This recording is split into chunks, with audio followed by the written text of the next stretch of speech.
Hello, tonight our video is on solving one-step equations. Well, let's start by writing a couple of notes. First, a solution to an equation is the value of the variable that makes the equation true. And second, to solve an equation, it is necessary to isolate the variable. In other words, get the variable all by itself. So let's take an example. Negative 8 plus y is equal to 12.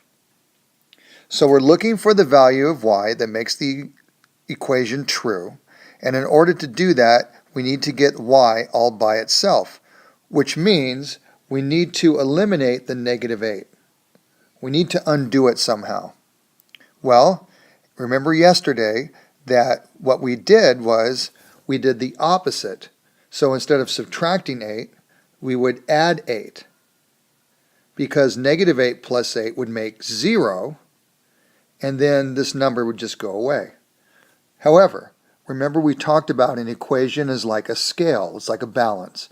Whatever's on one side is balanced or equal to what's on the other side. So if you do something to one side, you have to do the same thing to the other side. So I'd have to add 8 to this side as well. Alright, so this would then give me the variable y all alone, isolated by itself, and we'd get the answer 12 plus 8, which is 20. And that is our answer. If you take negative 8 and you add 20, you would get the number 12. Okay, so here are our next couple examples. Now this time we're using a fraction, but we still do the same thing. So we're solving for the variable b, which means we need to isolate it. We need to undo what's being done to it. So here we have a negative 3/4. What would I do to make that 0? What would I add to it? Well, that's right, I'd add a positive 3/4. Because any number plus its opposite is always going to be 0, whether it's a fraction or a whole number or a decimal, doesn't matter. Now to balance our equation, we also have to add 3/4 to the right side. Alright, well negative 3/4 plus 3/4 is going to be 0, so I can just cross that off. And I'm left with b all alone, which is what I want. And now let's simplify the other side. 5/4 plus 3/4, that's going to equal 8/4, but that can be reduced, right? 8 divided by 4, that equals 2.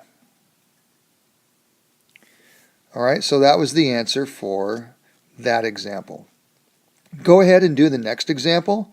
Pause your video and restart to check your answer. Welcome back from pausing the video. We need to get rid of the minus 6, so we're going to add 6. Because negative 6 plus 6 would be 0. And we'll balance our equation by adding 6 to the right side. We can cross off the negative 6 and the plus 6. That leaves us with the variable y all alone.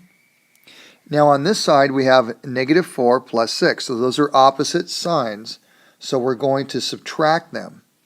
6 minus 4 would be 2, and we'll keep the sign of the bigger number. In this case the positive 6 was the bigger number, so our answer is going to be positive 2. Alright, so how'd you do on that? Okay, so now we're looking at two more equations, but they're a little bit different. Notice what's being done to the variable x in our first example. The 4 is written right next to x. So what does that mean if the 4 is written next to the x? Well, if you said multiply by 4, you're correct. Alright, so here's what we need to do.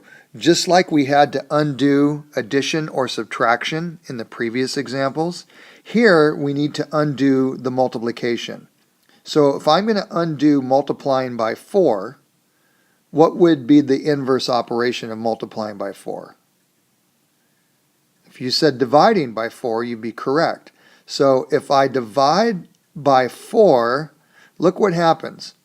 4 divided by 4 cancel each other out, and I get 1.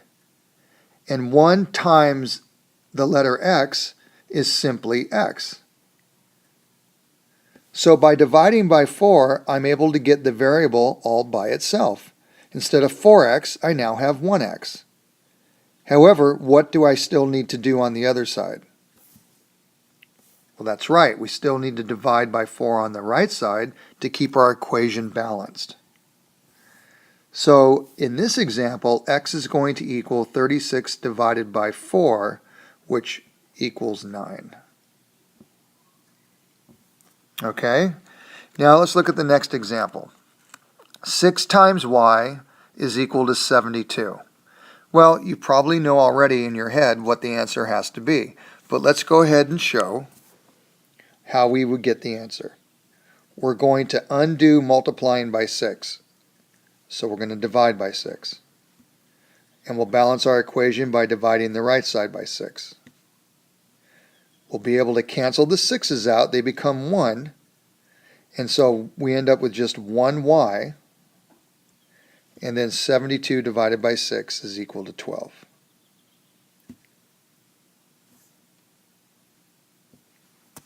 Okay. So here are 2 more examples. Now this time, instead of dividing our variable, instead of multiplying our variable is being divided. So I have x divided by 8. Alright, so in order to get rid of the dividing by 8, I'm going to undo it by doing the opposite. So what would make sense? Okay, so what would make sense would be multiplying by 8. Now I can write 8 as 8 over 1. So if I multiply the left side by 8, notice that the 8's cancel out. When we multiply with fractions, you can cancel numerators and denominators. So again, I end up with just 1x by undoing what's being done to the variable. And just like before, we have to do the same thing to the right. We have to multiply by 8 over 1, or just 8 in this case, and we'll get our answer 48.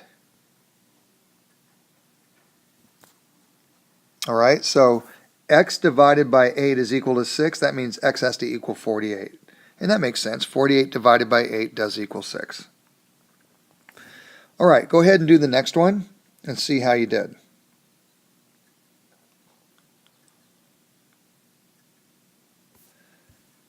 All right, so for this one, x is being divided by 3. So we're going to multiply by 3 over 1, or just 3. And we'll balance our equation by multiplying the right side by 3. The 3's are going to cancel. So we end up with 1x, and 21 times 3 equals 63. Okay, so how'd you do? Okay, you're doing great. So we just have 2 more. Now this time, notice that our variable a is being multiplied by a fraction. All right, and just like in the previous examples, when our variable was multiplied, we undid the multiplication by dividing. So we'll do the same thing here initially. We're going to divide by 1/2. And on this side, we'll divide by 1/2. Okay, but look at how messy that looks. That looks kind of crazy. Okay, 1/2 divided by 1/2 would cancel out, and it would make 1. And over here on the right side, 8 divided by 1/2, a lot of students are going to say, oh, that equals 4, and it's not. And it looks very confusing by doing this. So here's what we're going to do. We know that whenever we divide by a fraction, if I said like take 4 and divide by 1/2, dividing by fractions, remember that we multiply by the what? Yeah, reciprocal. So 4 divided by 1/2 would equal 4 times 2 over 1, or just 4 times 2.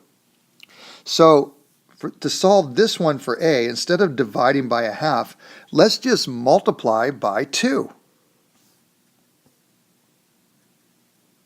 And multiply this side by 2. Much simpler, much cleaner, and it accomplishes the same thing that we want to do. We want to eliminate the 1/2 and make it just a 1, which we have. If you multiply by 2, everything cancels and you just get 1a.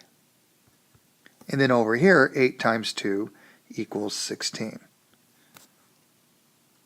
Okay, so I didn't do anything fancy there. I just applied what I already had learned before, how to divide with fractions. We multiply by the reciprocal. So let's apply that to this last example. Y is being multiplied by 3/4. So instead of dividing both sides by 3/4, let's multiply. And what's the reciprocal of 3/4? That's right, it's 4/3. And now on the right side, we'll also multiply by 4/3. Now, notice that when we multiply by the reciprocal, everything cancels out. We end up getting just all ones. So we end up with 1y, which is what we want. And then on the right side, we have to do a little bit of canceling here. 3 cancels into 9. And now we can multiply. 3 times 4 is 12. 1 times 1 is just 1, so we can just leave the answer at 12. Okay, that's all for tonight. Remember, read some books.